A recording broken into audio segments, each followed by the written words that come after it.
সামনে পরীক্ষা, পড়াশোনা, এখন তুমি সিরিয়াস হচ্ছ বাট পারতেছো না, বুঝতেছো না, ভয় পাচ্ছ, তুমি যে ভয় পাচ্ছ, তুমি যে কনফিউজ, তুমি যে বারবার প্রশ্ন করতেছো, হয়তো সব প্রশ্ন উত্তর আমরা দিতে পারি না, বাট এই যে তুমি চেষ্টা করতেছো, এটাই দ্বারা বোঝা যাচ্ছে যে তুমি হাল ছাড়তে রাজি না, তুমি চেষ্টা করতেছো, তুমি কিছু একটা করতে চাচ্ছ, এটাই প্রমাণ করে। তুমি যে আজকে ক্লাসটা করলা, যে শেষ পর্যন্ত ক্লাসটা করলা, এটা দ্বারা কি বোঝা যাচ্ছে? এই যে বসে বসে তুমি যে ক্লাসটা করলা, এটা বোঝা যাচ্ছে তোমার মনের ভিতরে একটা ভালো করার ইচ্ছা আছে, তোমার মনের ভিতরে একটা আগুন জ্বলতেছে, সেটাকে এখন কাজের মাধ্যমে বাইরে আনতে হবে। তুমি খারাপ স্টুডেন্ট না, তুমি খারাপ স্টুডেন্ট না, তুমি ভালো স্টুডেন্ট। জাস্ট তোমার এই ভালো স্টুডেন্টের বৈশিষ্ট্যগুলা অ্যাক্টিভ হয় না, অ্যাক্টিভ করতে হবে। ভালো স্টুডেন্ট আর খারাপ স্টুডেন্টের মাঝখানে পার্থক্য কি জানো? জাস্ট চেষ্টা, আর কিচ্ছু না, চেষ্টা। তোমাকে তোমার এই ভালো বৈশিষ্ট্যগুলো খালি অ্যাক্টিভ করতে হবে। মানুষ চাইলে সবই পারে, সবই পারে, আমাদের ইলাস্টিসিটি অনেক বেশি, ঠিক আছে? তোমার যে পরীক্ষাটা আছে, এই পরীক্ষার এই প্রশ্নপত্র, তুমি যে সামনে অনেক মডেল টেস্ট দেবা, তুমি যে মক টেস্ট যেগুলো তুমি দিবা, এগুলো হচ্ছে তোমার একটা আয়না। এটা কোনো প্রশ্ন না, এটা প্রশ্ন না, এটা হচ্ছে তোমার জন্য আয়না, যেখানে তুমি নিজেকে দেখতে পারবা। তুমি অনলাইনে পরীক্ষা দাও, অফলাইনে পরীক্ষা দাও, অনেক মডেল টেস্ট দিবা, তোমরা অনেক পরীক্ষা দিবা, নিজে নিজে পরীক্ষা দিবা, নিজে নিজে ট্রাই করবা। এই এক একটা পরীক্ষার পেপার তোমার জন্য আয়না। সেই আয়নায় তুমি দাঁড়ায় দেখতে পারবা যে আসলে তুমি কতটুকু পারো। সেই আয়নায় দাঁড়ায় তুমি তোমার সংজ্ঞাটা পাবা, তুমি বুঝতে পারবা তোমার প্রস্তুতি কতটুকু হয়েছে। এবং এই আয়না, বড় যে আয়নাটা আসবে ভবিষ্যতে, বোর্ড পরীক্ষা বা অ্যাডমিশন টেস্ট, সেখানে যাওয়ার আগের ছোট ছোট প্রস্তুতি।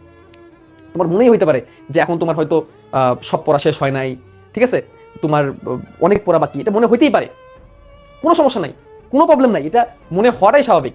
তুমি ধৈর্য ধরো, তুমি জাস্ট আগাইতে থাকো। যখন খুব খারাপ লাগবে তুমি তোমার বাবা মার কথাটা চিন্তা করবা, তুমি জাস্ট তোমার বাবা মার কথাটা চিন্তা করবা। কারণ আমি কথাটা আগেও বলছি, তুমি যখন পরীক্ষার হলে ঢুকবা, তখন তোমার এই যে এতদিনের প্রস্তুতি আর তোমার এই বাবা মা বা তুমি যাদের কাছ থেকে দোয়াটা নিছো, সেই জিনিসগুলোই পরীক্ষার হলে তোমার সাথে ঢুকবে। তোমার পরীক্ষা হলে ভাই তোমার ডানে বামের কোনো বন্ধু বান্ধব তোমার হেল্প করবে না, অ্যাডমিশন টেস্টে তো কেউই হেল্প করবে না, নিজের নিজের মতো করে চলবে। তুমি জাস্ট তোমার নিজের প্রস্তুতি আর ওই দোয়াটা নিয়ে তুমি ঢুকবা, সেই আবেগটা নিয়ে তুমি ঢুকবা। একটা জিনিস, পরীক্ষার হলে ভয় নিয়ে ঢোকা যাবে না, বিশ্বাস নিয়ে ঢুকতে হবে।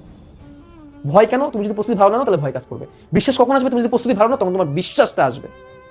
তুমি বিশ্বাসটা নিয়ে পরীক্ষা হলে ঢুকবা যে হ্যাঁ, আমার যতটুকু চেষ্টা করার দরকার ছিল আমি ততটুকু চেষ্টা করছি, আমার সর্বোচ্চটা আমি লড়াই করছি, করে আমি আজকে পরীক্ষা হলে যাচ্ছি, আমি হাল ছাড়ি নাই। অনেকে অনেক কথা বলছে পারবো না পারবো না পারবো না, আমি করছি। এইটা যদি তুমি পারো ভাই, তো তুমি পরীক্ষার হলে যখন ঢুকবা না, তখন তুমি জিততে জিততে ঢুকবা, আর সেই ফলাফলটা কয়েকদিন পরে বের হয়ে আসবে। বুঝতে পারছো? সো বসে থাকো না, এই মুহূর্ত থেকে শুরু করো। ক্লাসটা শেষ করছো, এখন থেকে তুমি তোমার প্রস্তুতি শুরু করো। পড়া ফালাই রাখো না, পড়া জমায় রাখো না। তোমার গল্প এখনো শেষ হয় না, তোমার গল্প মাত্র শুরু রে ভাই। তুমি গল্পগুলো শোনাবা ভবিষ্যতে, তোমার ভালো গল্পগুলা ভবিষ্যতে তুমি তোমার চান্স পাওয়ার পরে তুমি তোমার বাকি যেই জুনিয়র্স আছে তাদেরকে তুমি শোনাবা। সেই জন্য তোমাকে এখন চেষ্টা করতে হবে, হাল ছাড়া যাবে না। আমরা আছি, ইনশাল্লাহ আমরা আছি। ওকে।